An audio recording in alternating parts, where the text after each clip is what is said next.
તો દોસ્તો ફરીથી સ્વાગત છે સૌનું રિયલ એસ્ટેટ બ્લોગરમાં અને આપણી સિરીઝનો આ 5મો વિડિયો છે. લાસ્ટ વિડિયોમાં આપણે ડિસ્કસ કર્યું કે 5 વર્ષનું આપણે પ્લાન બનાવ્યો કે કઈ રીતે આપણે સ્ટેપ બાય સ્ટેપ સેવિંગ કરતા જશું જેથી કરીને 5 વર્ષ પછી આપણે 5 થી 6 લાખ રૂપિયાનું કોર્પસ ભેગું કરી શકીએ આપણા ઘર માટે એઝ અ ડાઉન પેમેન્ટ. તો હવે આપણે 5 વર્ષ આગળની વાત કરીએ અત્યારે કે 5 વર્ષમાં તમે તમારું જે ડાઉન પેમેન્ટ છે એ ભેગું કરી લેશો તો નેક્સ્ટ સ્ટેપ શું આવશે એની વાત કરીએ. તો કે નેક્સ્ટ સ્ટેપ આવશે કે હવે આપણે પ્રોપર્ટી બાય કરવા જવાના છે. તો પ્રોપર્ટી બાય કરવા જઈશું ત્યારે સૌથી પહેલા આપણને જરૂરત પડશે હોમ લોનની. જી હા, હોમ લોનની આપણને જરૂર પડશે કેમ કે આપણે ઓલરેડી ડિસ્કસ કર્યું છે કે આપણે 20% ડાઉન પેમેન્ટ કરીશું અને બાકીની હોમ લોનથી ઘર બાય કરીશું. તો હું 5 વર્ષ પછી જ્યારે મારું અમાઉન્ટ ભેગું થઈ જશે ડાઉન પેમેન્ટની ત્યારે હું હોમ લોનની ઇન્ક્વાયરી કરવા માટે જઈશ. તો આજના આ ટોપિકમાં આ વિડીયોમાં આપણે ડિસ્કસ કરીશું કે હોમ લોન કઈ કઈ ટાઈપ્સની હોય છે, કઈ રીતે આપણે બેસ્ટ હોમ લોન ચૂઝ કરી શકાય અને આપણે આપણી ગવર્મેન્ટ દ્વારા જે પણ સ્કીમ્સ પૂરી પાડવામાં આવે છે હોમ બાયર્સ માટે એની પણ આપણે વાત કરીશું. તો સૌથી પહેલા આપણે હોમ લોનની વાત કરીએ તો આપણે જ્યારે પણ પ્રોપર્ટી બાય કરવા જઈએ છીએ તો આપણી પાસે બે વસ્તુ સૌથી પહેલા હાથમાં હોવું જોઈએ જેથી કરીને આપણે બેસ્ટ ડીલ લઈ શકીએ. સૌથી પહેલું તો છે કે ડાઉન પેમેન્ટ અને બીજું છે પ્રી અપ્રુવ્ડ હોમ લોન. જી હા, જ્યારે આપણા હાથમાં એક બાજુ ડાઉન પેમેન્ટ હશે અને આપણી પાસે પ્રી અપ્રુવ્ડ લોન હશે તો આપણે ડેવલપર બિલ્ડર યા તો જે પણ સેલર છે એને આપણે સીધી વાત કરી શકીશું અને એને પણ ખબર પડશે કે આ ભાઈ પાસે પેમેન્ટ પર રેડી છે એટલે એ પણ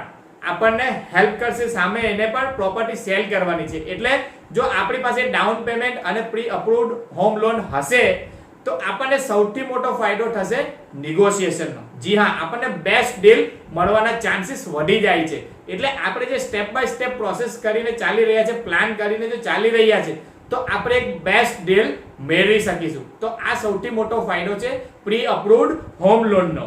તો ડિટેલમાં આપણે વાત કરીએ તો કે હોમ લોનમાં બે ટાઈપના ઇન્ટરેસ્ટ રેટ હોય છે. દરેક બેંક બે ટાઈપના ઇન્ટરેસ્ટ રેટ પર હોમ લોન પ્રોવાઈડ કરે છે. સૌથી પહેલો છે ફિક્સ ઇન્ટરેસ્ટ રેટ અને બીજું છે ફ્લોટિંગ ઇન્ટરેસ્ટ રેટ.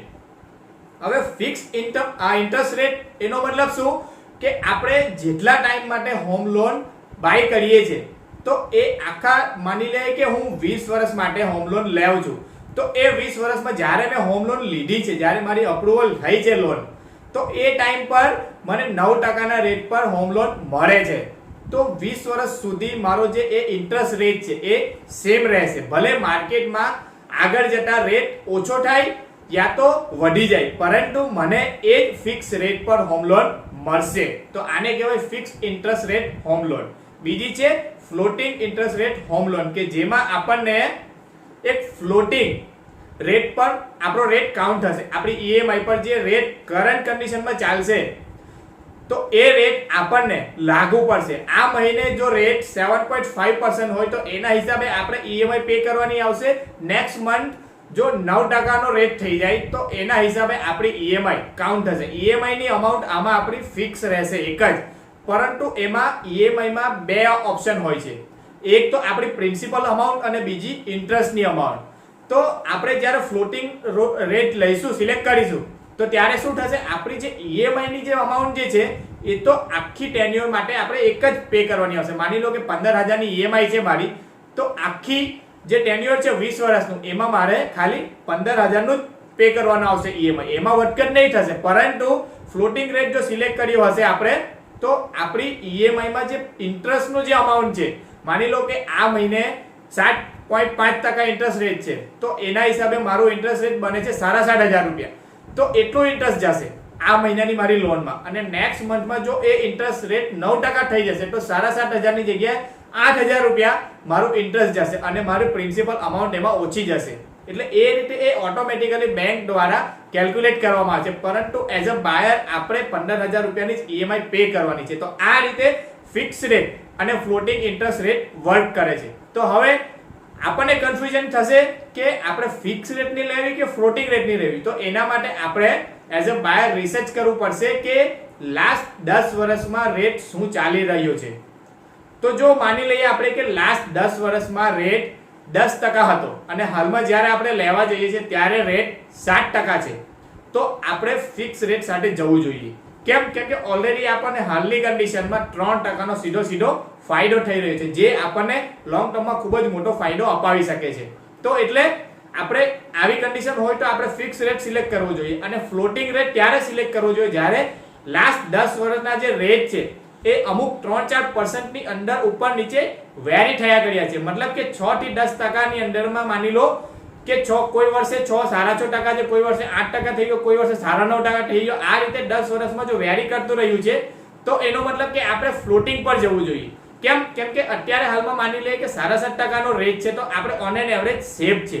એ ઉપર જાય તો પણ આપણને એટલો બધો નુકસાન નથી થવાનું અને જો નીચે જાય તો આપણને ફાયદો જ થવાનો છે. એટલે આવી કન્ડિશનમાં આપણે ફ્લોટિંગ રેટ સિલેક્ટ કરી થઈ શકીએ છીએ. તો આ થઈ ગઈ હોમ લોનની ટાઈપની વાત. હવે કોની પાસે લેવાની? તો કોની પાસે લેવા માટે આપણે 1 2 3 નહીં 5 થી 6 બેંક 5 થી 6 લેન્ડર્સ પાસે આપણે ફરવું પડશે, રિસર્ચ કરવું પડશે અને એમની પાસેથી જે બેસ્ટ રેટમાં, બેસ્ટ કન્ડિશન સાથે, બેસ્ટ ફેસિલિટી સાથે જ્યાંથી આપણને મળે ત્યાંથી જ આપણે આ હોમ લોન બાય કરવી જોઈએ. એવું નહીં કે મારું સેવિંગ્સ અકાઉન્ટ આ બેંકમાં છે તો એ જ બેંકમાંથી મારે લોન લેવાની. ના, આ એક મૂર્ખામી ભર્યો નિર્ણય સાબિત થશે. કેમ કે આપણને જે બેંકમાં આપણું સેવિંગ્સ અકાઉન્ટ હોય છે, કરંટ અકાઉન્ટ હોય છે, તો એમાંથી આપણે લોન શા માટે લઈએ છીએ? કેમ કે આપણને એ બેંક દ્વારા ઓછા ડોક્યુમેન્ટ્સ પર ઇઝીલી લોન મળી જાય છે, પરંતુ એ ગેરંટી નથી કે આપણને બીજી બેંક કરતા કાં તો બીજા લેન્ડર કરતા એ બેસ્ટ રેટ પર લોન આપે. એટલે આપણે એઝ અ બાયર 5-6 બેંકમાં 5-6 લેન્ડરો પાસે જઈને રિસર્ચ કરવું પડશે અને જેની પાસે બેસ્ટ રેટ મળે, ઇન્ટરેસ્ટ રેટ ઓછો મળે અને વધારેમાં વધારે સર્વિસ આપણને મળે એની પાસેથી જ બાય કરવું જોઈએ. ભલે આપણે ડોક્યુમેન્ટ્સમાં વધારે એમને સબમિટ કરાવવા પડે, વધારે ડોક્યુમેન્ટ્સ આપવા પડે, પરંતુ આપણે પૈસાને લઈને આમાં ચાલુ છે. જ્યાં આપણને પૈસાનો ફાયદો થઈ રહ્યો છે તો ત્યાંથી જ આપણે હોમ લોન બાય કરવી જોઈએ, નહીં કે જ્યાં આપણું સેવિંગ્સ અકાઉન્ટ છે ત્યાંથી. તો આ એક સૌથી મોટી વસ્તુ એઝ અ બાયર આપણે કન્સિડર કરીને ચાલવી જોઈએ. તો હવે નેક્સ્ટ આપણે વાત કરીએ કે હાલમાં ઇન્ટરેસ્ટ રેટ શું ચાલી રહ્યો છે. આજની ડેટમાં ઇન્ટરેસ્ટ રેટ આપણે ત્યાં ઇન્ડિયામાં હોમ લોનનો ઇન્ટરેસ્ટ રેટ ચાલી રહ્યો છે 6 થી લઈને 7.5%. જી હા, અને આ જે રેટ છે એ લાસ્ટ 20 વર્ષમાં સૌથી ઓછામાં ઓછો છે. એટલે જો કોઈએ પણ હાલની ડેટમાં પ્રોપર્ટી બાય કરવી હોય તો એમના માટે આ એક સૌથી મોટો ફાયદો છે. કેમ કે 20 વર્ષમાં સૌથી વધારે ઓછામાં ઓછો રેટ અત્યારે હાલની કન્ડિશનમાં છે. તો અત્યારનો રેટ આ છે. હવે નેક્સ્ટ આપણે લાસ્ટ ટોપિકની વાત કરીએ તો કે હોમ લોન આપણે વેરીફાઈ કરી લીધું, જાણી લીધું દરેક પાસેથી અને આપણે એક પ્રી અપ્રુવ્ડ લોન લઈ લીધી. આપણે કોઈ એક બેંક પાસેથી બેસ્ટ રેટમાં, બેસ્ટ સર્વિસમાં હોમ લોન અપ્રૂવ કરાવી લીધી. હવે આપણે એ પણ જાણી લેવું જોઈએ કે એઝ અ બાયર ગવર્નમેન્ટ તરફથી આપણને કોઈ ફાયદા મળી રહ્યા છે કે આપણે કોઈ પ્રોપર્ટી બાય કરીએ તો એમાં ગવર્નમેન્ટ તરફથી આપણને કોઈ રિબેટ, કોઈ સબસિડી એવું કોઈ વસ્તુ મળી રહ્યું છે એ કન્ડિશનમાં, કાં તો ગવર્નમેન્ટના કોઈ એવા પ્લાન્સ છે જેના દ્વારા આપણને ફાયદો થઈ શકે છે. તો એના વિશે આપણે વાત કરીએ. કેમ કે આપણી ગવર્નમેન્ટ દરેક નાગરિક માટે હાલમાં 2022 સુધી ઘર પ્રોવાઈડ થઈ જાય, દરેક નાગરિક પોતાનું ઘર બાય કરી લે એવી ઘણી સ્કીમ ચલાવી રહી છે. અલગ રાજ્યોમાં સ્ટેટ વાઇઝ અલગ અલગ સ્કીમ્સ ચાલી રહી છે. તો એ પણ આપણે જાણી લેવું જરૂરી છે. તો અત્યારે હાલની કન્ડિશનમાં આપણે જોઈએ તો પ્રધાનમંત્રી આવાસ યોજના કરીને એક યોજના ચાલી રહી છે, જેના દ્વારા જે માણસ પહેલી વાર પોતાનું ઘર બાય કરવા જઈ રહ્યો છે એને 2,67,000 સુધીની સબસિડી એની હોમ લોનમાં આપવામાં આવે છે. જી હા, 2,67,000 રૂપિયા. આ જે છે એક અફોર્ડેબલ બાયર માટે ખૂબ જ મોટું ફાયદો સાબિત થઈ શકે છે. કેમ કે સીધા 2,67,000 રૂપિયા તમારા ઓછા થઈ જશે. એટલે હું જ્યારે 23 લાખનું મારો ફ્લેટ બાય કરીશ તો એમાંથી મને 2,67,000 રૂપિયા ઓછા થઈ જશે. એટલે તમે વિચારો કે કેટલામાં મને એ ફ્લેટ મળશે. તો આપણું જે ડાઉન પેમેન્ટ છે એ તો આપણું ઓલરેડી ઘણું બધું એમાં અડધાથી ઉપર આપણું ડાઉન પેમેન્ટ કવર થઈ ગયું.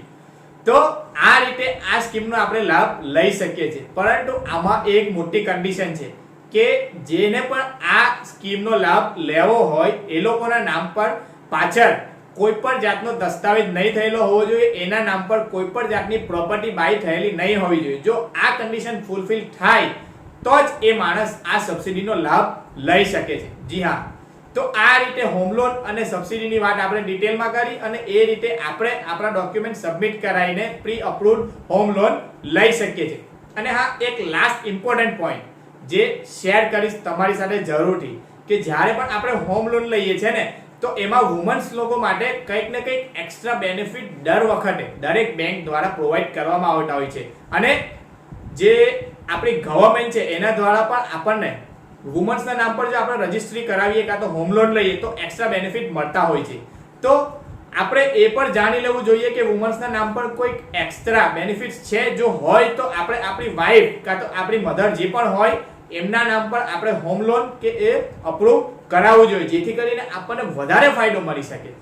તો આ રીતે આપણે પોતાનું માઇન્ડ લગાડવું પડશે અને રિસર્ચ કરીને આપણે મેક્સિમમ પૈસા ક્યાંથી બચાવી શકીએ, જેથી કરીને આપણે અફોર્ડેબલ ની અંદર પણ અફોર્ડેબલ આપણે ઘર બાય કરી શકીએ. તો આવી ઘણી બધી ટેક્ટિક્સ આપણે યુઝ કરી શકાય છે. તો આ વિડીયોમાં આપણે અત્યાર સુધીમાં ડિસ્કસ કરી લીધું કે હોમ લોન આપણે પ્રી અપ્રૂવ કરી લીધી. તો હવે એ હોમ લોન માટે કયા કયા ડોક્યુમેન્ટ્સ આપણને જરૂર પડી શકે છે બેંક દ્વારા, અને પ્રોપર્ટી જે સેલર છે, ડેવલપર છે, એના કયા કયા ડોક્યુમેન્ટ્સ આપણે સબમિટ કરાવવા પડે હોમ લોન લેવા માટે. તો એની આપણે વાત કરીશું આપણા નેક્સ્ટ ટોપિકમાં. ત્યાં સુધી થેન્ક યુ વેરી મચ.